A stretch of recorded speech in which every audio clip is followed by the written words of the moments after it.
वज़ीर आला खैबर पख्तूनख्वा अली अमीन गंडापुर सवाबी से लाहौर के लिए रवाना हो चुके हैं। वज़ीर आला अली अमीन गंडापुर काफ़िले की क़यादत कर रहे हैं। वज़ीर आला खैबर पख्तूनख्वा अली अमीन गंडापुर सवाबी से लाहौर के लिए रवाना हो गए हैं। वज़ीर आला अली अमीन गंडापुर काफ़िले की क़यादत कर रहे हैं। लाहौर में पाकिस्तान तहरीक इंसाफ जलसा करने जा रही है, जिसकी इजाज़त गुज़श्ता रोज़ DC की जानिब से दी गई है। और इसी से जुड़ी ये खबर आई है कि वज़ीर आला खैबर पख्तूनख्वा अली अमीन गंडापुर सवाबी से रवाना हो चुके हैं लाहौर के लिए, और बड़ी तादाद में वो कारकुनान अपने हमरा लेकर आ रहे हैं और वो इस काफिले की क़यादत भी कर रहे हैं। वज़ीर आला खैबर गंडापुर सवाबी से लाहौर के लिए रवाना हो चुके हैं। पेशावर से हमें ज्वाइन कर रहे हैं ज़ाकिर।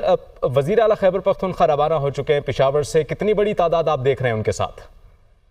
जी बिल्कुल, वज़ीर आला खैबर पख्तूनख्वा का काफिला जो है वो सवाबी इंटरचेंज से रवाना हो चुका है लाहौर जलसे के लिए। अब हम यहाँ पे देख रहे हैं बड़े तादाद में यहाँ पे इस काफिले में गाड़ियाँ शामिल हैं, जिसमें मर्दान, सवाबी, पेशावर और दीगर अजला के जो कारकुनान है वो शामिल हैं।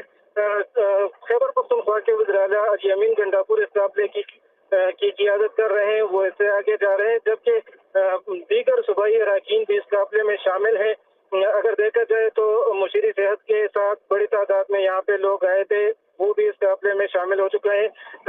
अली अमीन गंडापुर पेशावर से रवाना हो चुके हैं लाहौर के लिए, काफिले की वो क़यादत कर रहे हैं। ज़ाकिर, बहुत शुक्रिया अपडेट के लिए।